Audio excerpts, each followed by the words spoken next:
Hola. Hola, buen Pablo. día. Hola Buen Pablo, día, buen ¿Qué Pablo. día. tal? ¿Cómo estás? ¿Cómo le Buen va? día. ¿Cómo anda? Bien, Hola, buen bien, día. bien, acá andamos. Espere que voy a probar con el otro teléfono a ver si el volumen es más alto. Se Un escucha segundito, perfecto. ¿eh? Lo escuchamos Ahí se bien, ¿eh? escucha bien. Sí, lo Perfecto. No, escuchamos pero acá perfecto. no. Este es el móvil. Momentito. Sí. No, se escucha mal con esto. Sí, qué alegría. Hola. Hola, sí. ¿Me escucha? Ahora sí. Sí, un poco Bueno. mejor, sí. Bueno, ¿Cómo qué andan? suerte. Sí, es Bien. una comunicación no tan típica, pero está saliendo bien. Hicimos varias pruebas. Es todo muy extraño. Lo que pasa es que un amigo me dijo que por la tableta yo podía hacer eso, pero nunca lo había hecho hasta que me pongo a aprender. Es complicado. Claro, No, Sí, gracias por a la nuestro, tableta y por el celular, pero nunca hice comunicación así claro, visual. claro, se puede hacer por el celular también. Pero bueno, gracias a Sí, nuestros bueno, ingenieros, logramos bueno, hacer. bueno. Yo trabajé toda la vida con los ingenieros, así que más o menos los conozco. Claro, fue ahí profesor en la En la UCN. tecnológica, claro. Y justo terminé con los electrónicos. Bueno, acá el que lo hizo es ingeniero electrónico, así que es prácticamente Claro. una persona muy cercana a usted. Eh, Sí, yo fui consejero en el departamento y todo, así que los conozco a fondo. Muy bien. bueno, yo quería arrancar con una pregunta, después va a ir fluyendo la charla. Sí. Nosotros iniciamos este ciclo de ciencia ficción. Yo lo preparé para un grupo de lectura que en la mayoría de los casos no tenía lectura de ciencia ficción. Como yo le comentaba, Ah, es un grupo muy lector, pero no, el género de ciencia ficción le resultaba un poco ajeno. Yo claro. quería empezar en cierta forma por el final. ¿Cómo ve la ciencia ficción hoy, digamos? Eh, Uno ha leído notas que no se lee ciencia ficción, pero de golpe uno se encuentra que hay un montón de colecciones que son lanzamientos o relanzamientos, y por otro lado Claro, está todo lo visual, ¿no? Que, claro, claro. Sí, ¿Cuántas series o películas? prácticamente pasó todo al cine, ¿no? Claro, Lo que está medio decaído es la novela, el cuento, pero eso sigue vivo en el cine, con efectos variados, digamos, no todo es muy bueno. Lo que pasa es que hay como un impacto de la realidad que nos rodea con la ficción. Muchas cosas fueron anticipadas por los escritores, pero ya ahora son del dominio público. Entonces no atrae tanto. El claro, que busca la novedad tecnológica, la cosa insospechada, digamos, está un poco perdido, ¿no? Porque ya lo tiene, eso, ¿no? Por eso lo que sobrevive, digamos, es la ciencia ficción clásica, digamos, la que tiene un planteo humano en el fondo, ¿no? Porque lo de la tecnología desaparece de un mes para otro, deja de ser novedad, ¿no? Uno basta que se ponga a pensar en Asimov, que en un momento era la voz cantante de la ciencia ficción, eh, se imaginó computadoras de 1 hectárea más o menos, ¿no? No imaginó una computadora personal o un celular que hace lo mismo. Entonces el que cuenta con eso directamente lo ve como una antigüedad. Ahora, el claro. que hace las grandes preguntas, digamos así, puede encontrar algo en la ciencia ficción más o menos clásica. Lo que sobrevive es una industria de la ciencia ficción, ¿no? Se Claro. publica, se reedita, al parecer, yo he perdido un poco contacto con el género, pero al parecer hay, por ejemplo, nuevas escuelas, por ejemplo, los chinos están escribiendo mucha ciencia ficción, cosa que yo no conocía, ¿no? Pero me parece que está más orientado por el lado del entretenimiento, ¿no? No de Ah, de las grandes preguntas, volviendo a eso. Sí. Y yo, Claro, sí. no estoy exactamente en ese tema actualmente, ¿no? Pero bueno, yo le di un empujón al principio y después me superó. Claro. ¿Puedo Sí, hacer usted. un comentario, Sí, Susana. Juan? Sí. Yo estoy haciéndome especialista en las películas de ciencia ficción que mira mi nieto que tiene 5 años, como El Hombre Araña, Flash, y el Claro, lenguaje de los que se maneja ahí es un lenguaje científico, ¿no es cierto? Porque se habla, por ejemplo, y el otro lenguaje que es extraordinario es el viaje en el tiempo también, que a mí me despierta muchísima curiosidad y que está sí, relacionado también con la física.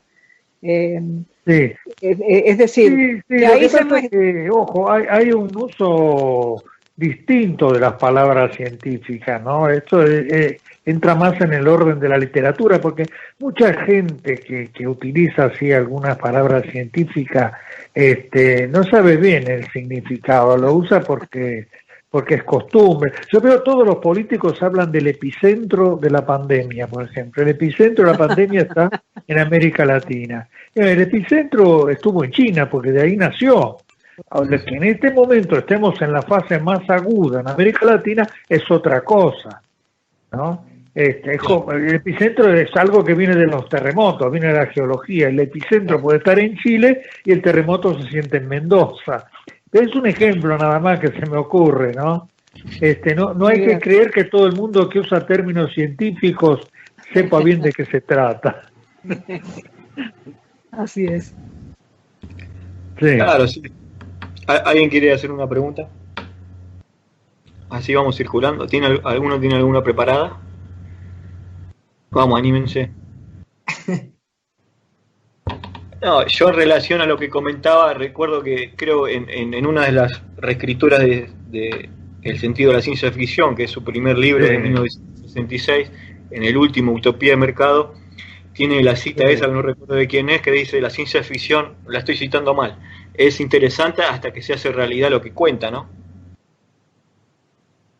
Eh, sí, sí, que- sí, puede ser eso. Lo que pasa es que hay como una interacción, ¿no?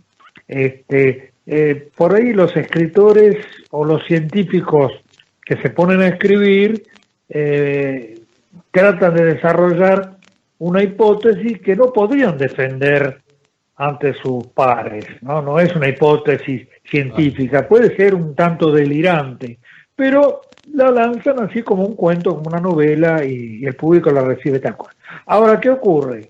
Que entre los lectores, durante mucho tiempo, incluyendo ahora, hay muchísima gente de formación científica o que son investigadores. Y entonces nunca falta alguien que dice, pero eso se podría hacer, y se pone a hacerlo, y en poco tiempo es una realidad. Es decir, hay una interacción entre las demandas de la cultura y las propuestas que hace la ciencia ficción que se realimentan. Yo he escuchado a algunos de los grandes, tuve la suerte de escucharlo personalmente a Bradbury y a Gibson, y todos decían que ellos se criaron en un ambiente de ciencia ficción, no inventaron ese mundo porque ya estaba a través de la historieta, de una literatura de kiosco muy primitiva, digamos, pero todos concuerdan en que ya en la época que ellos eran jóvenes, es decir, hace mucho, los autos tenían aspecto de naves espaciales, tenían unos alerones atrás, los autos de los años 60, que eran como naves de Flash Gordon, ¿no? Es decir, el diseñador de autos ya se inspiraba en la ciencia ficción. Entonces hubo como un intercambio, ¿no? Propuestas, respuestas, y así se incorporó a nuestra vida. Digamos, toda la conquista del espacio, la industria espacial, es un producto de la ciencia ficción. La ciencia ficción metió eso en la cultura como un objetivo a alcanzar. Bueno, algún día podremos hacer eso. Si no, fíjense este millonario delirante que hay, Elon Musk, de la fábrica Tesla, que se diseñó un transbordador espacial para él mismo, que es sacado prácticamente de una historieta de los años 20, con alerones, cola, parece una máquina de Flash Gordon. Digamos, es el imaginario popular que ha sido modelado por eso, ¿no? Claro, sí, sabe que nosotros estuvimos en comunicación con una persona que además es de nuestro pueblo de Cañuelas, que diseña los trajes para las tripulaciones que en un futuro podrían ir a Marte, que trabajan en la NASA. Y Claro. él es ingeniero y comentamos esto, y dice que hay un cambio rotundo en Elon Musk porque él trabaja con la estética, cosa que los ingenieros nunca tuvieron en cuenta. O sea, que pareciera que ahí está metida toda la literatura. Pero bueno, ahí también. Sí. Sí, hay gente que se formó leyendo eso. Y Claro. entonces ahora se nota en su comportamiento, ¿no? Es decir, es como la cuarta generación de lectores de ciencia ficción. Claro. Pero ya son un poco retro, miran un poco al pasado, digamos, ya han dado la vuelta completa, ¿no? Y vuelven a los atractivos de su infancia, ¿no? Claro. Sí, yo creo que eso es una cosa que hay que tener en cuenta cuando se haga la historia del siglo XX y lo que viene del XXI, el impacto que tuvo eso en el imaginario colectivo, ¿no? Claro. Ya dejó de lo que en otra época gravitaba más, que era el imaginario folclórico, así de los espectros, las hadas, los enanos, etcétera. Todo eso fue apropiado y digerido por la ciencia ficción, que cambió de personaje, pero más o menos cumple con las mismas necesidades. La gente quiere ver algo fantástico, todos queremos algo que nos saque de la rutina, y bueno, y la ciencia ficción durante mucho tiempo fue la que satisfizo esa necesidad. Nosotros hemos estado leyendo el último libro que leímos en esta etapa de ciencia ficción del taller, Los propios dioses de Asimov. En las 3 partes del libro, que transcurren en la Tierra, en un parauniverso y en la Luna, que está habitada, aparece el peligro de un apocalipsis por el uso de determinados elementos surgidos de la ciencia, que es una máquina, la bomba de electrones, que es la que produce una energía inagotable para darle confort a la humanidad entera y que no tiene precio. Ajá. Pero el precio puede ser muy costoso porque hay quienes sospechan que esa bomba puede causar el apocalipsis.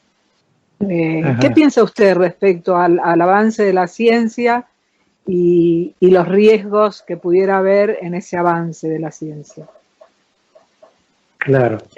Sí, lo que pasa que, como yo decía antes, ¿no? Ha habido como un ida y vuelta, y como dentro del campo de la ciencia ficción se metieron en una época muchos científicos activos, ha habido como la influencia de unos sobre otros. Entonces, hay muchos autores, no digo Asimov, pero hay otros posteriores, que usaron el lenguaje y la imaginación de la ciencia ficción para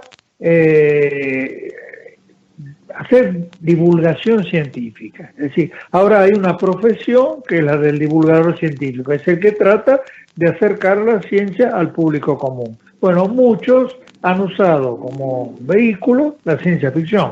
Es decir, hay obras que prácticamente son artículos de divulgación. Yo estoy pensando en, por ejemplo, la trilogía de Marte de Kim Stanley Robinson, o alguna otra. Son los planes de la NASA para los próximos 50 años, digamos. Es gente que ha trabajado en ese ambiente, que conoce toda esa terminología, y entonces desarrollan en forma de novela los planes de la NASA. Eso al principio no era la ciencia ficción, ¿no? Al principio la ciencia ficción volaba más lejos, digamos, especulaba cosas que todavía la ciencia no podía ni abordar. Ahora hay algunos que aprovechan para divulgar conocimientos científicos. No está mal que lo hagan, pero a mí personalmente no me satisface. Prefiero leer un buen divulgador. Más que ahora ha aparecido otra variedad que son los científicos que hacen un libro de divulgación de sus propias teorías para el gran público. Y a veces les sale muy bien, ¿no? No todos tienen esa capacidad de educadores, pero les sale muy bien. Y entonces ya uno no lo busca eso en una novela busca otra cosa, ¿no? Claro. Además, los límites de la ciencia ficción se han hecho tan fluidos que es muy difícil saber qué obra es del género o no es. Hay cosas que están muy en el límite. Yo ahora estoy releyendo una novela de un inglés, Christopher Priest, que se llama La Afirmación. Bueno, habla de la creación literaria, del conocimiento de sí mismo. En realidad el ambiente es un poco fantástico, pero esto es una reflexión sobre la personalidad, la historia personal, los objetivos de la vida. Y uno dice, ¿eso es ciencia ficción? No sé, pero es muy buena novela. Digamos, no hay que ponerse tampoco muy estricto si pertenece o no pertenece al género. Depende de lo que haga de eso, ¿no? Que utilice esas herramientas para expresar algo. Claro. Y ya los límites son imprecisos. Y nadie se preocupa, además, por saber si es o no es ciencia ficción. Eso es cosa por ahí de los profesores, ¿no? Claro. Bueno, acá en Argentina tuvimos dos escritores que podrían haber escrito una ciencia ficción más clásica y sin embargo no iban por ahí, digamos que bueno, que son Borges y Bioy Casares. Quizás Bioy Casares escribió. Claro, Bioy con la invención de Morel escribió ciencia ficción. Claro. Y la invención de Morel es la mejor novela de ciencia ficción argentina. Claro. Borges, yo tengo mis años, era el único que acá en la Argentina le daba algún valor a la ciencia ficción. Claro. Es decir, yo tuve problemas en la universidad porque hice un trabajo sobre eso y me execraron, ¿no? ¿Cómo se dedica a esas pavadas? Y Borges no tenía ningún problema en dedicarse a eso y conocía el tema. Probablemente fue el primero que escribió en un librito de literatura, Introducción a la literatura norteamericana, un capítulo sobre ciencia ficción, ¿no? Y él iba a escribir mi libro. Claro, la historia es un poco rara, pero ¿cómo es eso? Víctor Mazú, que era un filósofo, que había sido profesor mío, me recomendó al editor de Columba a ver si podíamos hacer algo con la ciencia ficción. Yo le propuse hacer un libro y me dijo, mire, eso lo está por hacer Borges. Entonces yo metí violín en bolsa y salí, ¿no? Pero a los 15 días me dijeron, no, mire, Borges está muy ocupado, está con otra cosa, dijo que no lo iba a hacer. Bueno, después el manuscrito se lo pasaron y Borges comentó, le leyó parte su madre, porque ya Borges no leí, y comentó, está mal escrito pero es bastante completo. Para que a uno le diga eso a Borges, ya le llenó el ego. Aunque diga que está mal escrito. Pero por favor, qué bárbaro. O sea que su libro es como un Borges apócrifo. O sea que la prueba de Galera se la dio prácticamente a Borges. Claro. Sí, porque Borges, bueno, él era profesor, pero en letras. Yo estaba en filosofía. Sí, sí. Y la única vez que lo vi a Borges me lo crucé por la calle, pero no tenía ninguna relación. Pero me llamaba la atención porque se ocupaba de cosas que para uno eran importantes. Claro, él tiene prólogo a Bradbury, tiene prólogo a Stapleton. Claro. Eso de hacer el prólogo a Bradbury fue insólito en su momento, porque muchos quedaron desubicados. ¿Cómo Borges escribe sobre esto, no? Eso se lo pidió Paco Porrúa, que es uno de los mejores editores que hubo en Argentina y en España, ¿no? Y bueno, él me ayudó también con el libro. Me facilitó material, todo. Después yo ya tenía un contrato, no quise romperlo con otra editorial, y si no, mi libro hubiera salido en Minotauro. ¿Y su libro cuál es? Y Minotauro hizo muchísimo acá en Argentina por la ciencia ficción, porque uno no tiene idea más o menos a la distancia de cómo eran las cosas, pero los libros de Minotauro eran ediciones mucho más cuidadas que las ediciones francesas de esa época.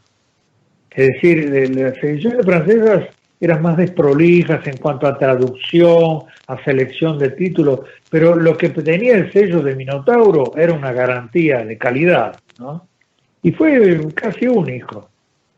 ¿Cómo se llama ese libro, eso de sus libros? El sentido de las ciencias ficciones. El primero es el sentido de la ciencia ficción. Sí, sí.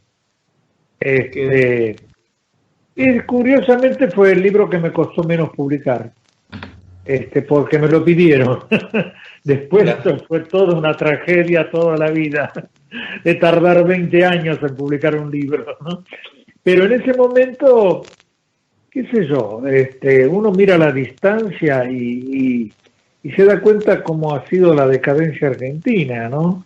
Porque en esa época éramos 20 millones, no 40 y tanto como ahora. Y se vendían más libros que ahora. Y la revista Más Allá cerró porque había llegado a vender 12.000 ejemplares, y era poco.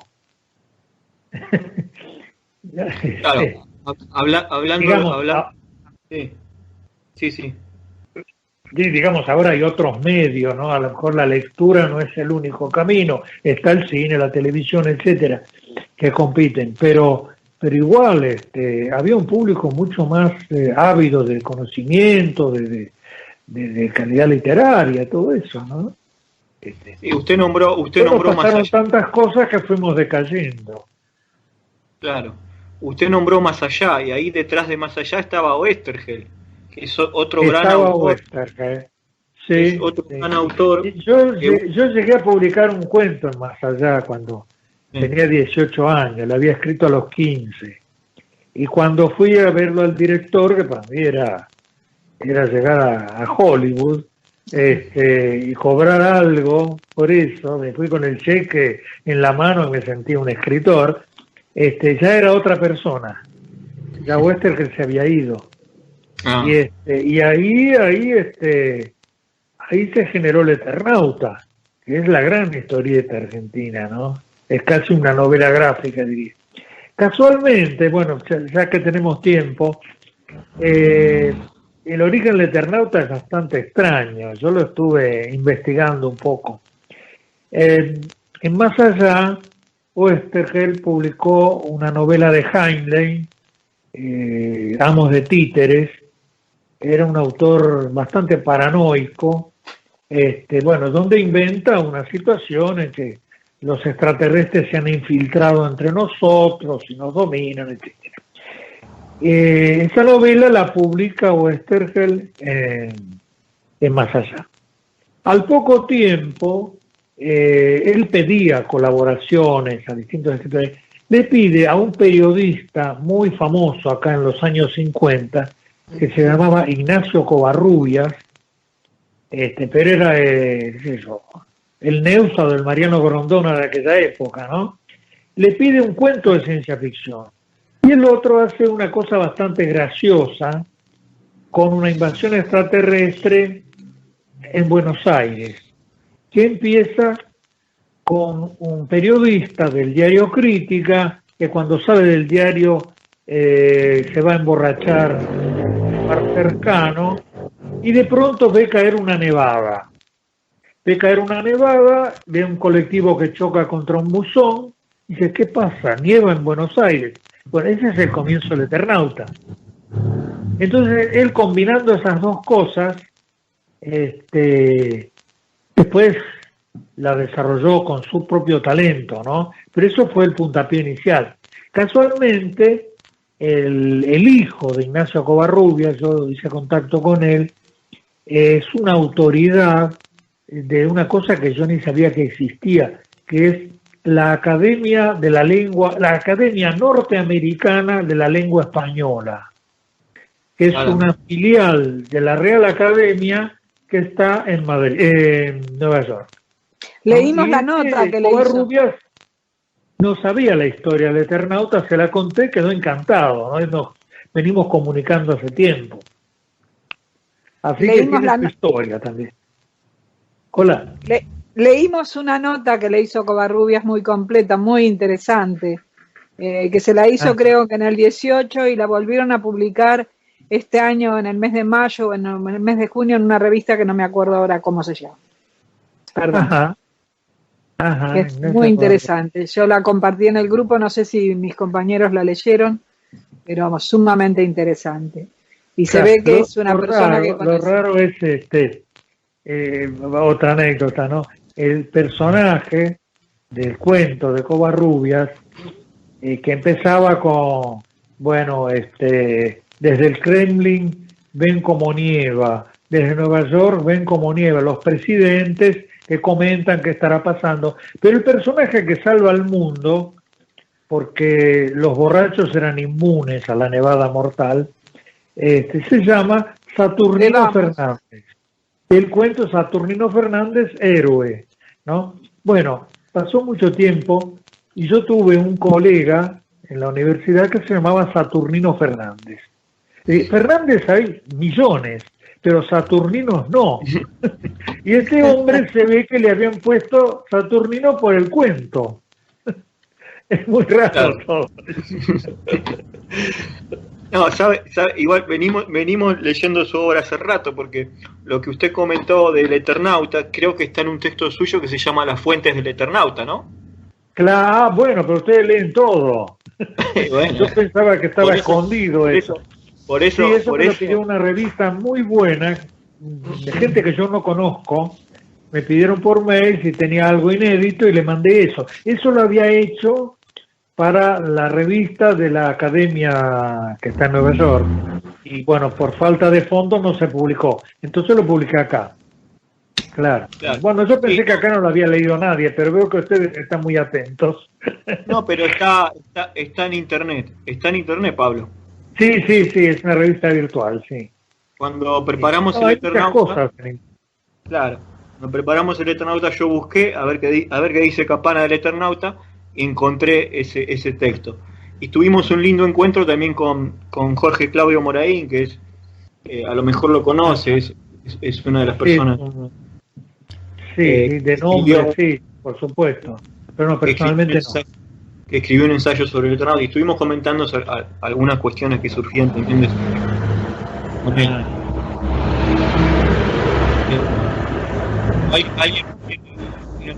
No les escucho bien por momentos. Pasó el tren. Se te corta a vos, Juan. No, a Juan se le cortó un poquito. Bueno, puede ser mi conexión. Juan vive cerca de la vía, parece que pasa un tren. No, me parece que es otro micrófono, no. Yo estoy bastante encerrado. Cierro.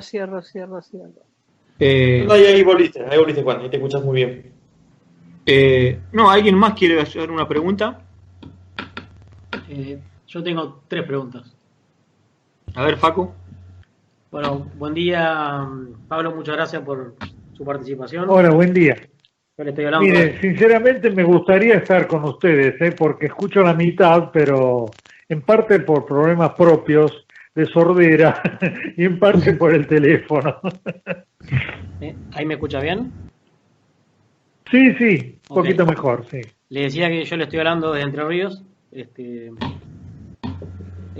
Bueno, tengo 3 preguntas para hacerle, que se las hago, digamos, en parte por su calidad de estudioso del tema y además por historia, ¿no? Porque evidentemente usted ha vivido mucho desde hace ya varias décadas, digamos, que viene observando el escenario, y creo que eso es hasta quizá más importante que cierta formación. Yo tengo 3 preguntas que son las siguientes. La primera es si nos podría indicar algo respecto del rol de la ciencia ficción en la educación. Es decir, yo no tengo del todo claro si hoy o en algún momento de la historia, por lo menos en otro país, haya tenido algún rol determinado, quiero decir, planificado, utilizar la ciencia ficción o que se podría utilizar como un elemento dentro de la educación para la formación, digamos, de ese apetito intelectual, ¿no? Yo en mi caso tengo recuerdos de haber tomado contacto con cuentos de Asimov en segundo año de la secundaria y fueron para mí determinantes, digamos. Esa sería la primera pregunta. La segunda pregunta es la relación entre la ciencia ficción y la sociedad en la cual se origina. Es decir, a priori parecería que existe una relación entre que las sociedades que tienen determinado estadio, digamos, no quiero decir de confort, pero sí digamos, de estabilidad político-económico, parecerían ser las más prolíficas en cuanto a ciencia ficción. Quisiera saber si eso es así, si se verifica y si se mantiene de alguna manera, digamos. Usted menciona en el libro del sentido de la ciencia ficción, hace mención a la ciencia ficción en la Unión Soviética, cosa que yo realmente desconocía, digamos. Entonces mi pregunta viene por ese lado, digamos, si hay alguna relación. Mira, perdóname, pero te escuché la mitad, porque no sé, que el sonido está muy bajo, no entiendo, y lo puse al máximo. ¿Me podrías sintetizar un poco la pregunta? Facu, hacele una pregunta por vez. A ver, hacele una pregunta por vez. Bueno. Ok. Facu. La primera pregunta tiene que ver con el rol de la ciencia ficción en la educación. Si se puede identificar, digamos, si hay algún tipo de, si a usted le consta, que haya algún tipo de planeamiento o algún tipo de rol específico de este género dentro de la educación, en particular de la educación primaria y secundaria, tanto ahora como en el pasado. También tiene calidad histórica la pregunta. Esa es la primera. ¿La escuchó? Hola, Pablo. Hola, sí.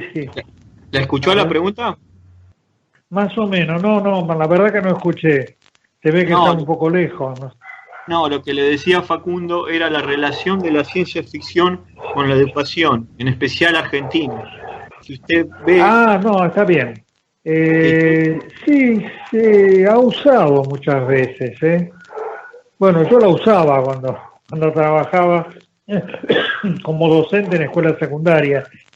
Pero bueno, yo era un caso raro, ¿no? O sea, mis exalumnos, que están todos jubilados, se acuerdan todavía que yo les hacía leer a Bradbury. Hasta había grabado cuentos de Bradbury para que los escucharan y después comentaran. Pero sé de mucha gente que la ha usado. En general,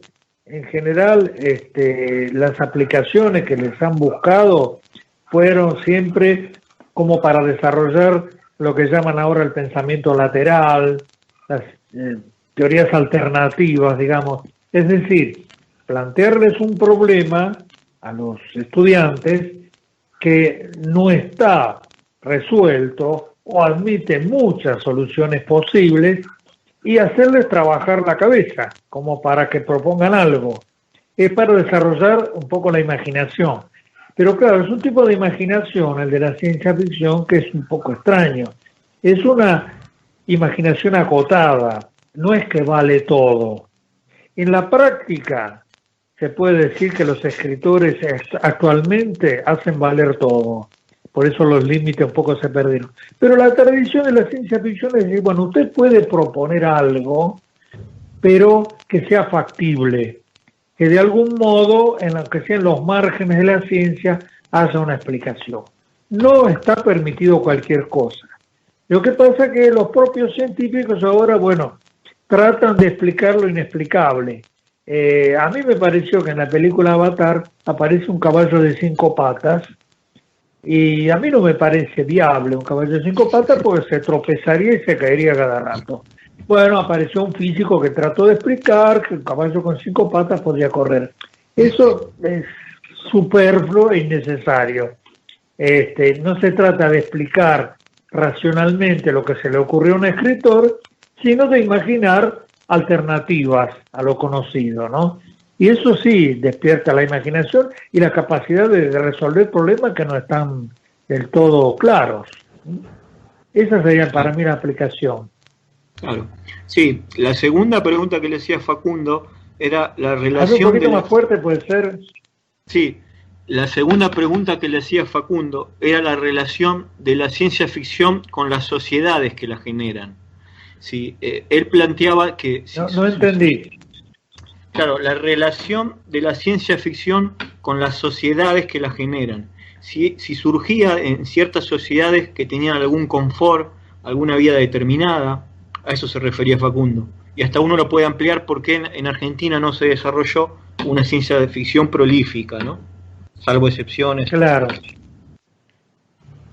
Claro, sí, la Argentina no tenía una tradición científica, pero en las últimas décadas, no puedo decir cuántas, ha crecido la profesión del científico, la investigación sistemática, la publicación de trabajos científicos, que en la época que yo era estudiante, por ejemplo, prácticamente no existía. Así que puede ser que ahora tengamos esa posibilidad. Yo he conocido a través de la ciencia ficción a varios científicos que se estaban formando en esa época y que siguieron fieles al género, ¿no? Pero en general, digamos, la literatura argentina tiene toda una tradición fantástica, no específicamente de ciencia ficción, pero hay una gran tradición de fantasía. Y la ciencia ficción es una provincia dentro de la fantasía, ¿no? Que recién está creciendo ahora porque hay más científicos profesionales. Me parece que, digamos, quizás el género de ciencia ficción no sea típico argentino, pero igual tiene cabida en alguna parte, ¿no? Claro. Por ahí el policial es más argentino. Claro. Claro. Sí. Y también, para relacionarlo con lo que dice Facundo, quizá haya, o sea, en las sociedades que surgió la ciencia ficción había potenciales lectores que tenían conocimientos científicos al menos primarios para entender o interesarse por esas historias, ¿no? Mientras que en una sociedad que no está... Sí. A mí todavía me sorprende la gente que escribía en Más Allá. Porque Westergel, bueno, era geólogo, ¿no? Pero ahí escribía Mario Bunge. Él contestaba las preguntas, el cuestionario científico. Escribía Westerkamp, que después lo conocí, que era un físico brillante. Escribió Barsaski, con unos cuentos cuentos policiales que se desarrollaban en un laboratorio científico, pero el tema siempre era de ciencia ficción. Esos fueron pioneros aislados, porque después no prosperó eso. La línea, por ejemplo, del péndulo es mucho más fantástica que de ciencia ficción. Y no es para criticarlo a mi amigo Marcial Souto, que la creó y la llevó adelante la revista, pero era más una fantasía más libre, digamos, menos acotada, ¿no? Y todo tiene cabida en la ciencia ficción, por eso hay una ciencia ficción dura y una soft, digamos, ¿no? Son distintas variedades, que todas pueden estar. Claro. Facundo, vos tenías una tercera pregunta, ¿querés hacerla? Hola. Sí, la tercera pregunta tiene que ver con el escritor de ciencia ficción. Sí. Podría pensarse que, o yo podría pensar, digamos, la ciencia ficción casi como un subproducto, un eslabón más en la cadena del pensamiento científico. Me estoy poniendo la persona, en el rol del que escribe, ¿no? Sí, acá, escritores profesionales de ciencia ficción hay muy pocos. Lo que ocurre es que hubo algunos escritores importantes que alguna vez intentaron escribir algo del género, ¿no? Pero gente que esté dedicada exclusivamente a eso son muy pocos. Siempre se habla de Angélica Gorodischer, que era una gran lectora de ciencia ficción, la defendió, pero sus textos tienen que ver de un modo relativo con el género. Quizás el único, aparte de Bioy Casares, el único profesional de la ciencia ficción acá fue Carlos Gardini, pero fue ignorado acá en la Argentina. Recibía premios en España a cada rato, pero acá, como no se sabía promover ni vender, digamos, hacía una vida muy reservada, recién lo van a descubrir en unos años. Pero Sí. gente que se ha dedicado, no hay por un motivo muy sencillo. Acá, en Estados Unidos, había en un momento más de 50 revistas que publicaban ciencia ficción. Acá en toda la historia hubo 2 o 3, y no llegaron a tener esa circulación. Y las editoriales que se dedicaran a eso, no había ninguna. Publicaban donde podían. Entonces, no había como un mercado armado para la ciencia ficción, ¿no? Solo había algunos escritores que incursionaban ahí, nada más, y muchos lectores.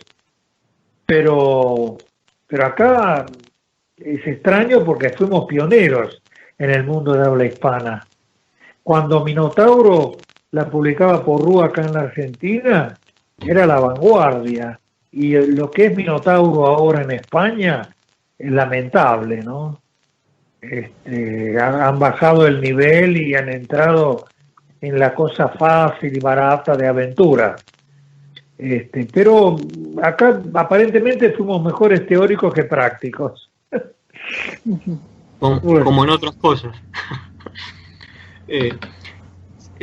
Para ir cerrando, porque bueno, estamos cerca de las 12, si usted tendría que armar un programa, quizás ya lo armó, ¿no? Dijo que alguna vez tuvo talleres, y elegir 4 o 5 autores de ciencia ficción para su lectura, que usted crea fundamentales, ¿cuáles serían? No, eso es muy personal. Bueno, no por puedo eso, decir quiénes son los mejores, puedo decir los que me gustan a mí. No, pero digo, Eso es si muy usted... personal. No, es lo que le gusta a usted. Digo, por eso yo dije, si usted tuviera que armar un programa, o sea, si Yo me he dedicado a 4 o 5 porque me gustaban, pero no sé si son los mejores.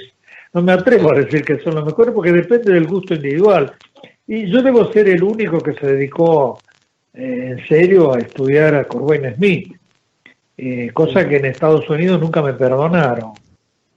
Hay una crítica, dijo, parece mentira que esto lo haya escrito un argentino. Qué vergüenza, ¿no? Como nosotros fallamos, querían decir. A mí me apasionó la personalidad. A mí lo que más me gustó de la ciencia ficción fue la personalidad de algunos escritores, en realidad. Es decir, Philip Dick es una personalidad fascinante, con toda su locura y su talento.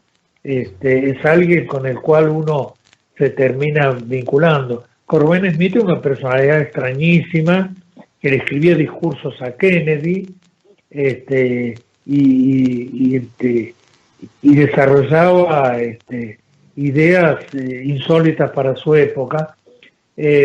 Ballard, que fue un gran posmodernista, digamos así, que anticipó todas las crisis de este mundo.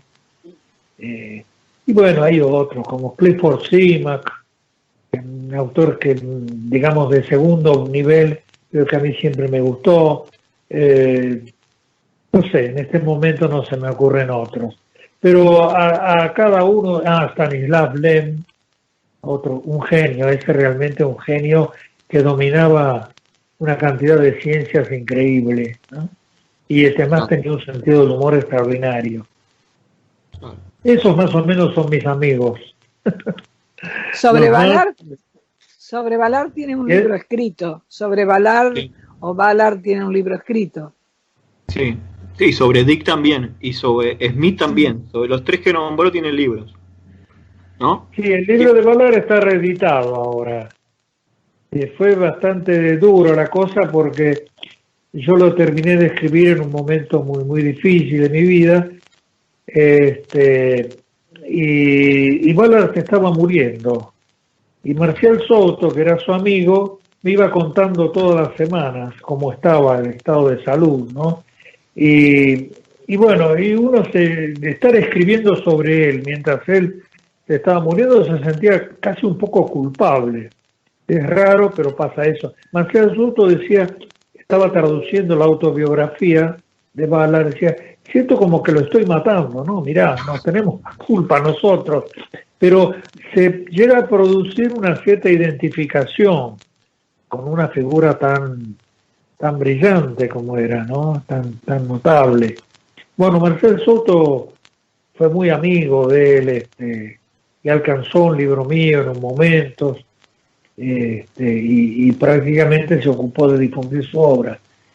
Digamos, yo no seguí un plan como puede hacer un investigador universitario. Yo era profesor universitario, pero de otra cosa. En lugar de seguir un plan, seguí mis gustos. Y entonces me metí a fondo con cada uno de estos personajes, que para resumir un poco la cosa, me hubiera gustado que fueran amigos míos, tratarlos personalmente. Pero bueno, así salieron las cosas. Bueno, yo le agregaría a eso, Pablo, que en realidad mi incursión en la ciencia ficción ha sido de este tipo ahora. Bueno, leía a Huxley, a Orwell, a Bioy, pero estos escritores los desconocía. Y lo que dice usted con respecto a los escritores que uno sigue, yo tengo muchos escritores a los que siguen otros géneros, y realmente los considero mis amigos sin que ellos sepan que son mis amigos. Y cuando murieron, porque varios murieron muy jóvenes, que tenían muchísimo para darnos todavía, los lloré como si fueran mis amigos. Exacto. Y bueno, eso es lo que buscamos todos, ¿no? Bueno, muchas gracias, Pablo. Bueno, espero que alguna vez nos podamos ver o comunicar de una manera un poquito más humana. Gracias por invitarme. Gracias a usted. Muchas gracias a usted. Muchas gracias a usted. Y en mejores tiempos quizás hasta podamos vernos. Bueno, un abrazo para todos. Adiós. Adiós. Gracias. Adiós. Gracias, Pablo. Y vendrán tiempos mejores. Gracias. Hasta siempre. Chao. Hasta siempre.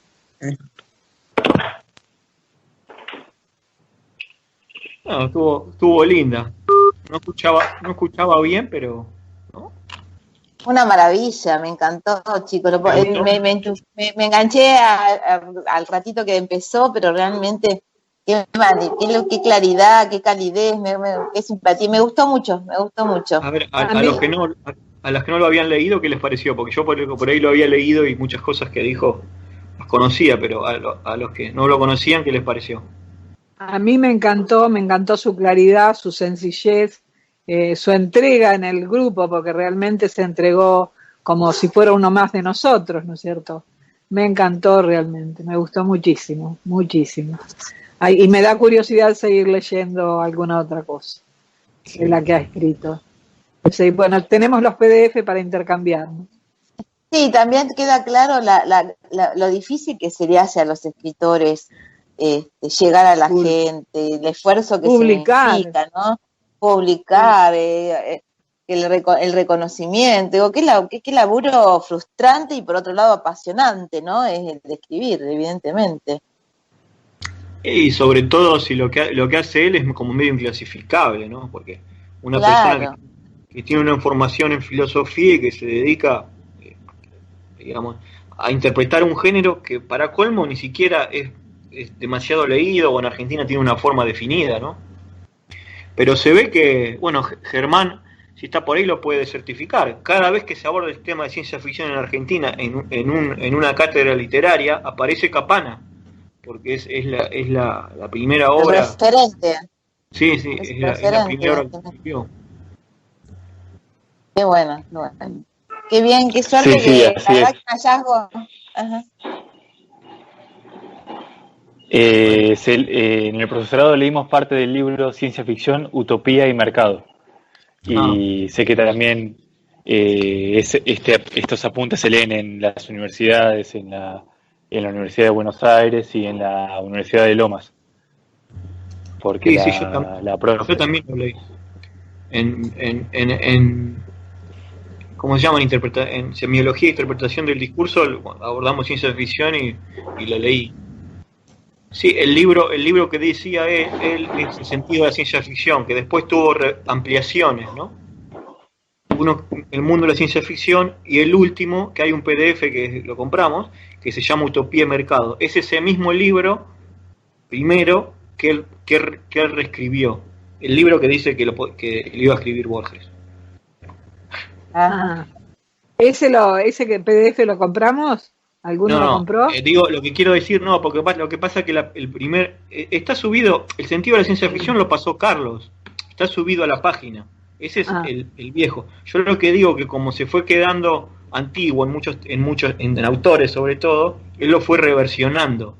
Sí, y a todos creo que los reversiona, todos los revisa. Sí, no, pero son distintos libros, o sea, con otro título es el mismo libro ampliado.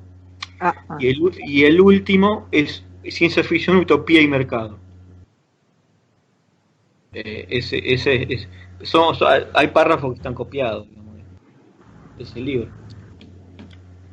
Todos. Realmente fue muy atrayente toda la conversación, ¿eh? Realmente, sí, da gusto escucharlo, la calidez que tiene. Fue muy linda la comunicación. Bueno, me alegra. Bueno, fue una especie de cierre de esta primera etapa. En cierta forma lo veníamos leyendo, como yo le dije ya cuando desde el Eternauta que leímos algo de él.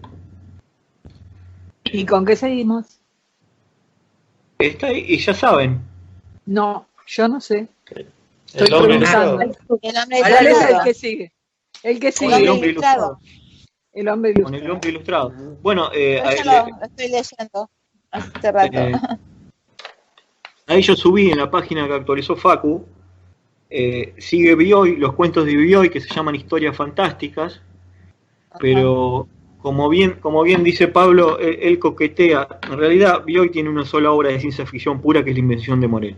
Sí. Pero ahí en historias fantásticas tiene algunos que se pueden entrar, pero ya, bueno, habrán visto lo que dijo Pablo, no tiene mucha importancia preguntarse si es ciencia ficción o no. Me gustó esa definición, que la ciencia ficción es una provincia de la fantasía, ¿no? Sí, igual. Preciosa definición. Quizás sea más adecuado verla así. Y después está el libro de Oesterheld, de Inéditos de Oesterheld, que es como para pensar en un Oesterheld cuentista, ¿no? Es prácticamente toda la obra en prosa de Oesterheld, que él dice que tenía un proyecto de libro, y ahí está, inclusive hay más, ¿no? Son relatos que sí entran más dentro de la categoría de ciencia ficción. Bueno, esos tres libros. ¿Se consiguen papel? Todos. Bueno, yo los voy a encargar porque no me gusta leer de Bradbury. Yo le digo qué ediciones son económicas. De Bradbury hay un último lanzamiento de Minotauro, que es 300 pesos, de 300 pesos, 400, y es una edición nueva prácticamente. De Bioy se puede conseguir la edición que hizo La Nación, que también es muy económica. Sí. Hay muchas ediciones. Sí. Es la misma, La Nación, vieron que editó todo Bioy, bueno, está ahí también. Sí. Y bueno, en el de Oesterheld hay una edición sola que se la hicieron Martín Hadis y no me acuerdo el otro. Es la única porque es un libro muy reciente. Es Planeta ese, por Planeta. Ajá.